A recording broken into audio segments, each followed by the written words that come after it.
So here are all of my encouragements for you all to make terrible decisions as I am the GM. Ash has a crossbow bolt in her side, 0 dots in skirmish, and 0 dots in wreck. And I'm so excited to see this get even worse.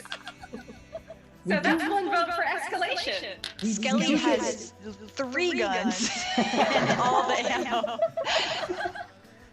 Crossroads has no guns, but Crossroads is a gun powered by ghosts. Have we established that your guns are special to you? I feel like we're establishing that your guns are special to you. Before this crew, they were my only friends.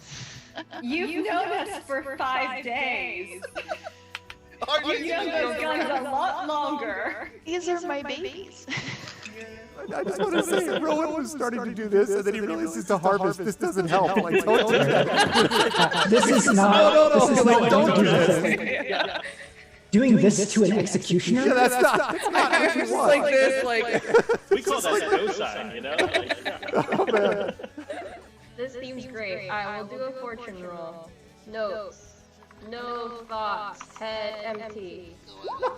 I rolled a 1! Yep.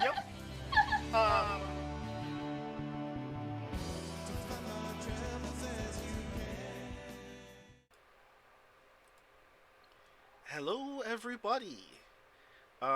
Welcome to yet another session of our Speculate co-stream on this channel, Blades in the Dark, The Case of the Cindered Seal. I will be your GM this evening, Brandon O'Brien. Thank you so very much for joining us this evening. If some of you recall from our last session, we've come very quickly back to having another session after our last session, literally a fortnight ago. So I'm very excited to pay off some of the great shenanigans that we have planned. No, you are not late, Rudenel. In fact, we're late. So you're fine. You got here just in the nick of time. And I hope that you enjoy this evening stream. Of course, we should start with some housekeeping notes. Exclamation point RFTube will give you access to the YouTube channel where you can find all of the VODs for the content on this channel, including past episodes of The Case of the Cindered Seal, if you would like to brush up on some of the wild shenanigans that we've gotten up to already. Exclamation point ARF tweets will give you access to Gregory Wilson's Twitter, where you can find all of the wonderful smart and erudite things that Greg says on a regular basis, as well as reminders of what content we're about to stream very soon. Exclamation point ARF Cord will give you access to our Discord server, where you can chat with all of the wonderful people who are already gathered in this community and get updates about future content, as well as just like chill out with cool people and do cool things. Let me remember all of these things. Right. Exclamation point Arftreon will give you access to Greg's Patreon, which your support of not only gives us the ability to produce wonderful content on this channel, including Speculate content like The Case of the Cindered Seal, but also allows us to do all sorts of other wild and interesting things for you, the community, to enjoy. Exclamation point Arf Shop, where you can find all of the wonderful merch for some of the content on this channel, which does not include Speculate content yet, but soon. Which I keep teasing Greg about, but at some point we're going to make that happen, definitely. Exclamation point Speculate is how you find out more information about the podcast Speculate, of which this is one of the regular pieces of content on that website.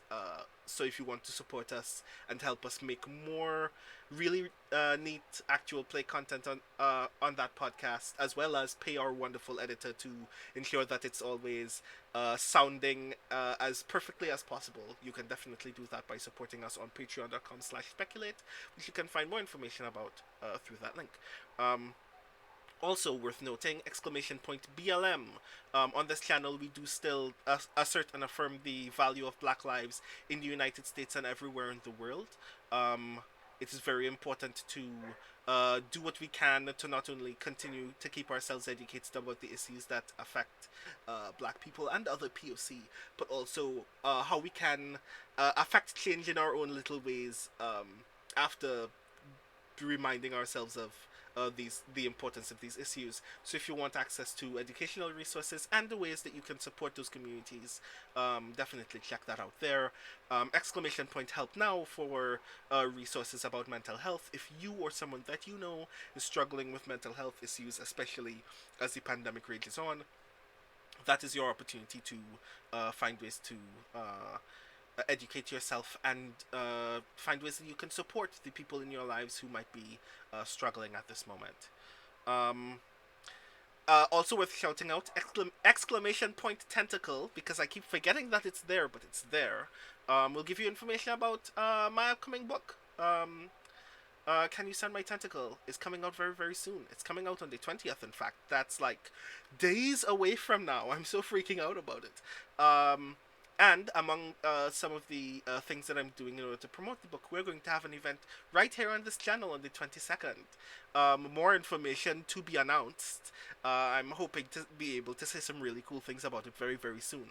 But know full well that on Sunday the 22nd, we will be doing some really cool things. And if you want to check, and if you want to come and hear me actually read from the book, with some other cool writers who are also going to share their own poetry as well, definitely come and check that out on Sunday. But now that we've gotten all of the housekeeping out of the way, I should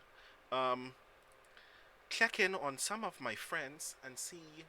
I'm pretty sure once I press this button, I would have summarily interrupted them while they were attempting to solve one of the world's greatest ills, and I'm sorry that I just cut you off in the middle of that surely very important conversation that you all were having, while I bring us over here, where you can see all of these lovely people who are about to play this lovely game. Say hi, lovely people. Hello, lovely people.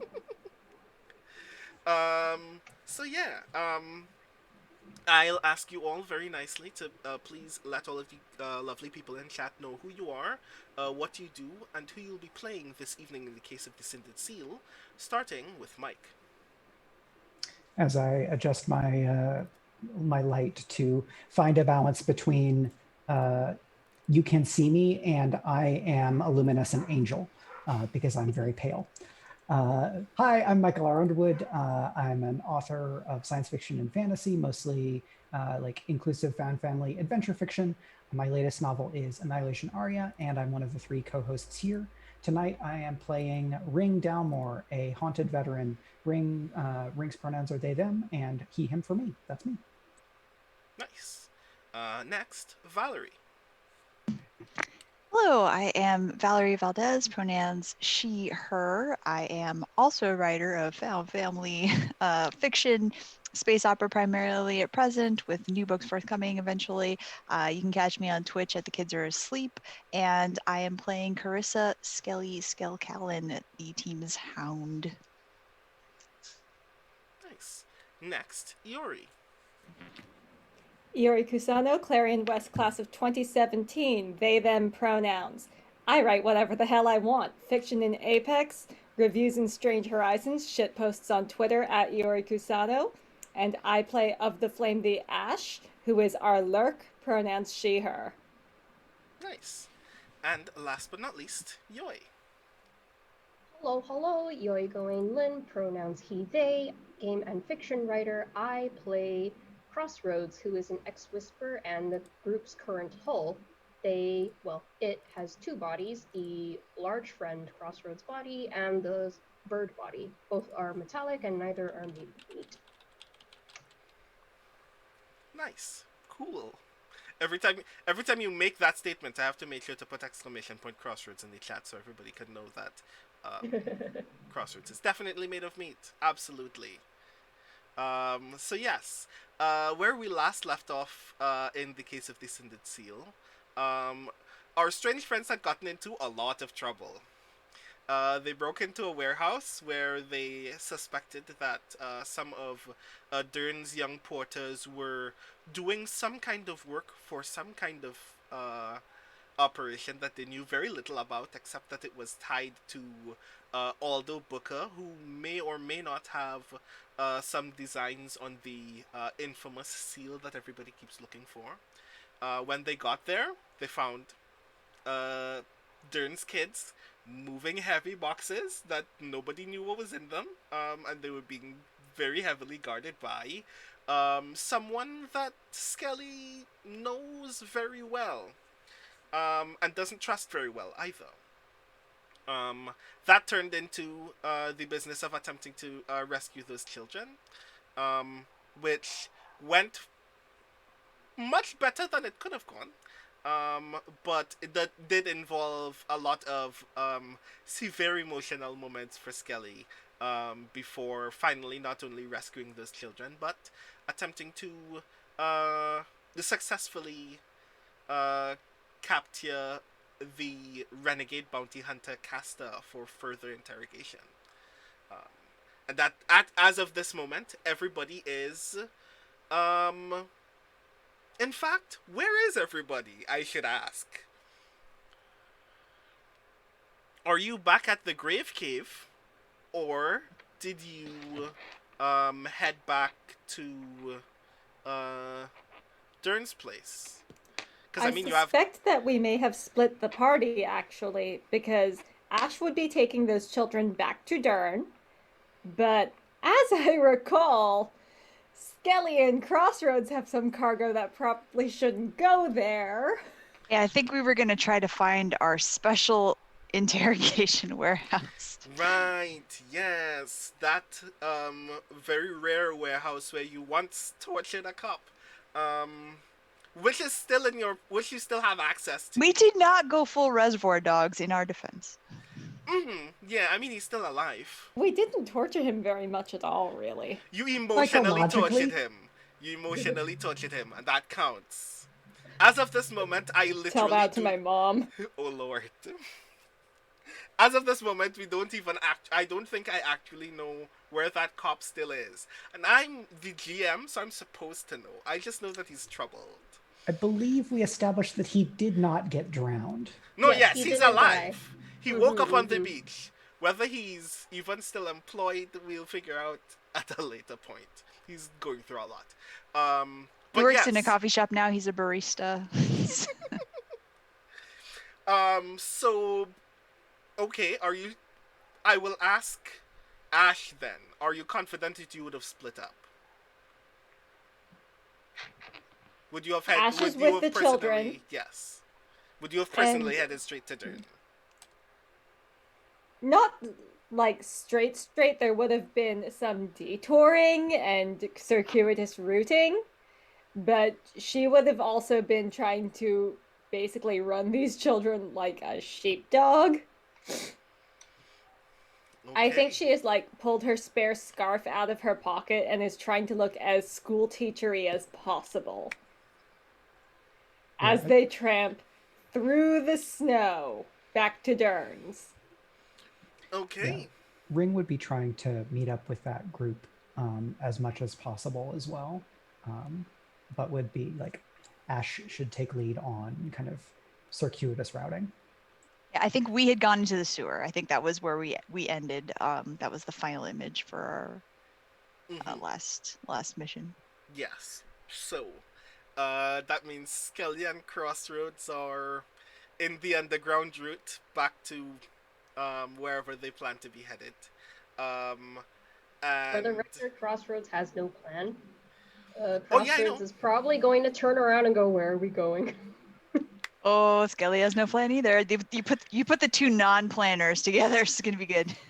yeah, that's gonna be juicy. But we're gonna deal with Ash and Ring first. Ring, did you have a rendezvous point by chance?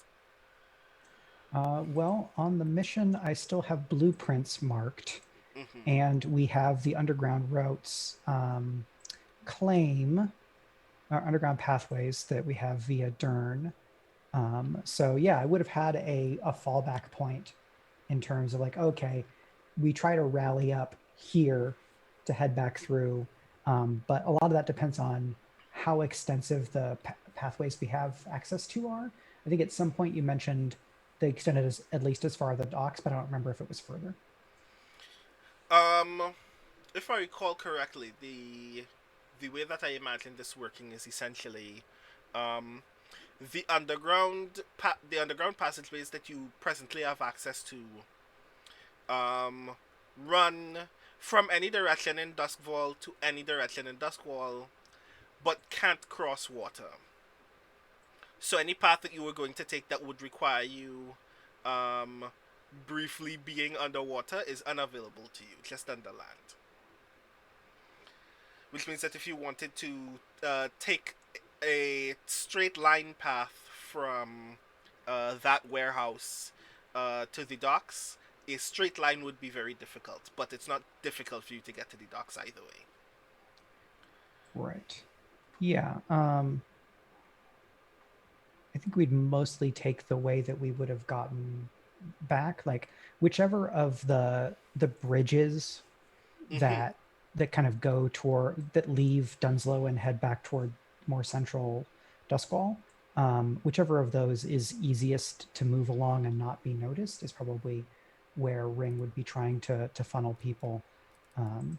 Because if we go Dunslow to Char Hollow to Dunslow to Char Hollow to Six Towers to the docks, it seems like the fastest route. Yeah, I am inclined to agree. So where on that route do you think you made arrangements for whoever is holding the kids to rendezvous with you, or for you to rendezvous with them? I think we probably have a rally point in like somewhere at the edge of Dunslow Ghetto, or just on the Dunslow side of whichever of that bridge. That seems to make sense to me. Cool, nice. With that being said, Ash, please give me a 1 die fortune roll. Okay. This is going to be exciting already. I can find fortune.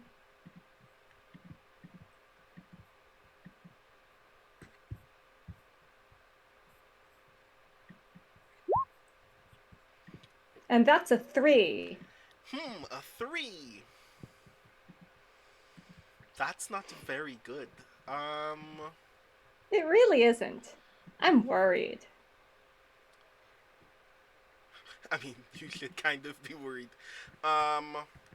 Things are fine by the time that you get to the bridge. The instructions, the plan as you best understand it, was to just follow the route, because Ring knows what the route is and will make efforts to meet you. It is at that point, just as you step past the bridge, you notice that the snow is picking up. It's not impairing total visibility yet, but you do know that it will. You also know that these kids did not come with winter weather clothing. How many kids do I have right now? 5. 5? Yes.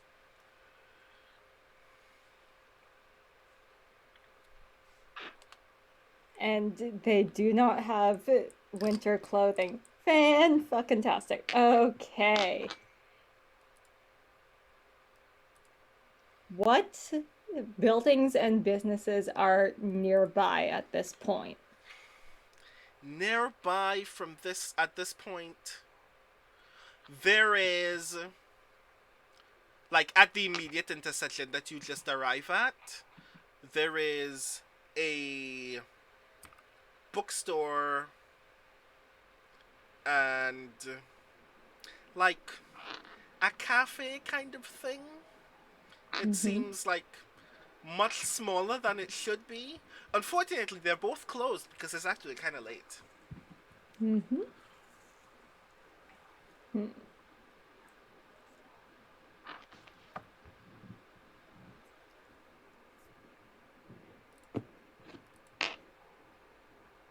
How bad is visibility right now? Oh, right now it's fine, but you do highly suspect. It's not even. It's not even like very heavy yet either. It's like, Mm-hmm. but you do know that winters in Duskwall tend to get very, very bad, very, very quickly. Shitty. Yes. So your plan is either find a place to stay to find a place to like keep warm for several hours, or move very quickly. Mm-hmm. And how far are we from the nearest entrance to our tunnels? Um. At this point, um, you can find an entrance to your underground passageways. Maybe um another block up, but that path Mm-hmm. will definitely separate you from that. Like, there is no way that that path like very immediately connects to where Crossroads and Skelly are, so you will still be separated.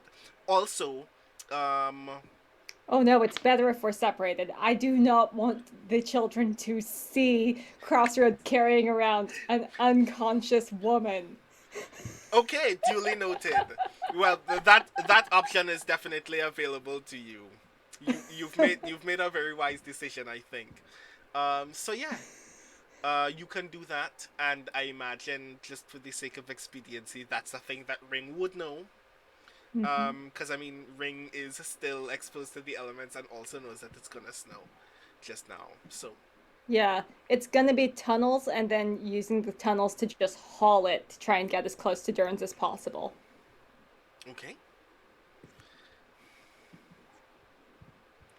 Um, I would like you to give me a roll.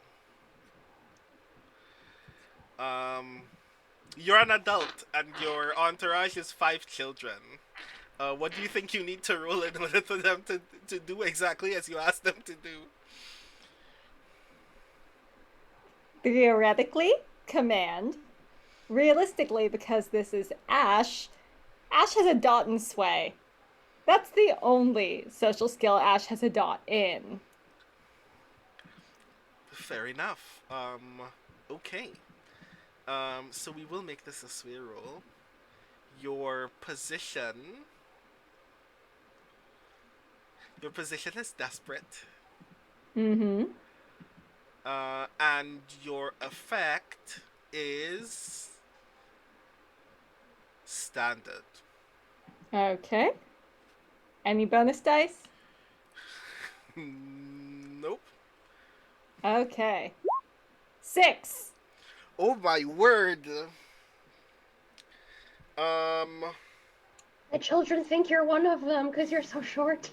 Oh my You have successfully convinced them that you're cool and or smart. word. Yeah.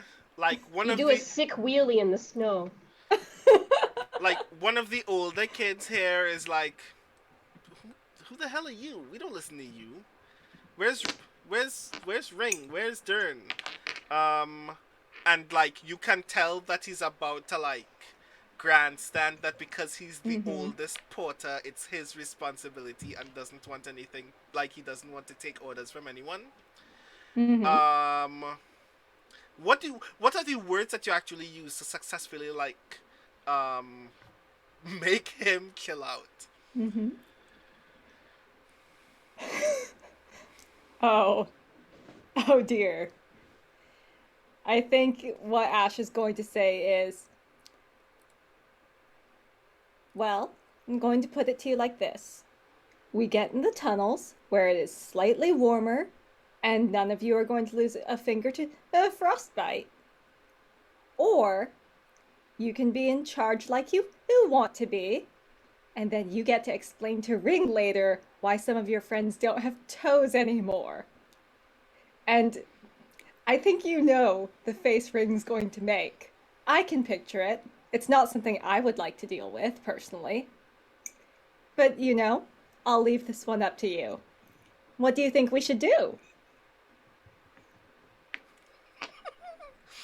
Um, this little boy looks at you very intensely for what seems like a solid minute, just like stares at you, deep and unblinking. You know what's happening in his brain is that he's seeing the look on Durden's face. But like he doesn't seem to flinch, he doesn't seem immediately bothered. And then he goes, "Alright, since Ring left you in charge."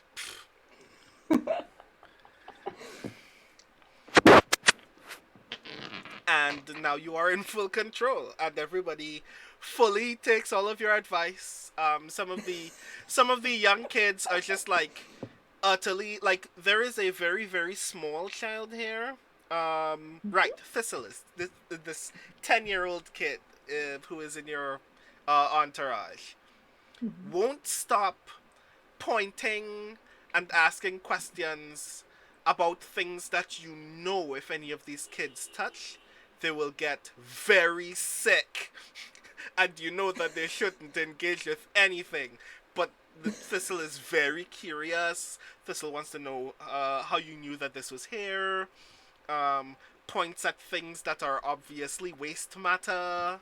Utterly perplexed by the fact that there are like bloody knives and shell casings for rifle rounds just like lying around in the muck in this tunnel. Is utterly unfazed by the fact that you continually correct them that this is not like cool, you know. We're just like on our way to a place, like still utterly fascinated the entire time. Ring, where do you meet them? Where do you finally rendezvous with the group? So I think the Dunslow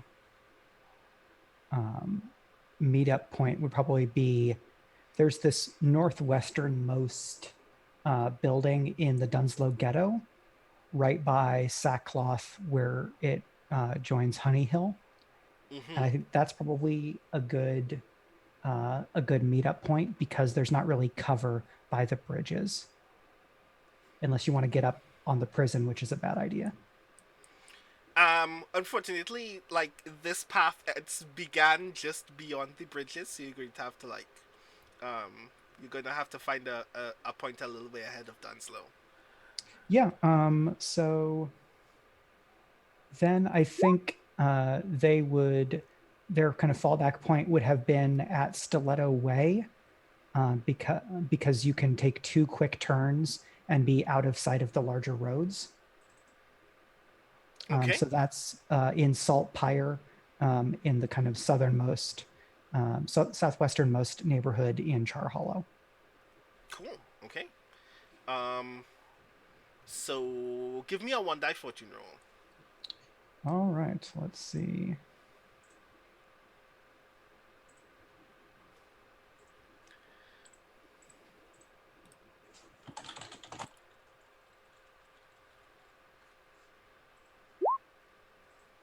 Four. Okay. You get to the nearest tunnel entrance within that area without any issue. And Ash and the porters are just like a few feet behind you when you get in. Like you've actually gotten into the tunnels that are lead from them. So you meet up with them without any issue. Thank you, Ash. Is anyone injured?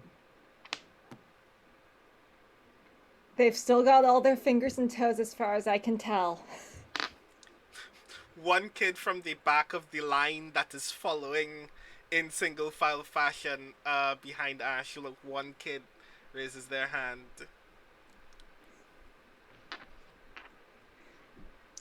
Is this Thistle or one of the others? This is I have a name for this person, don't I? This is actually Wester. Wester, what's wrong? Somebody actually is injured, Mr. Ring. Yes. Who and... This kid has wounded pride. And points at the boy that you spoke to earlier.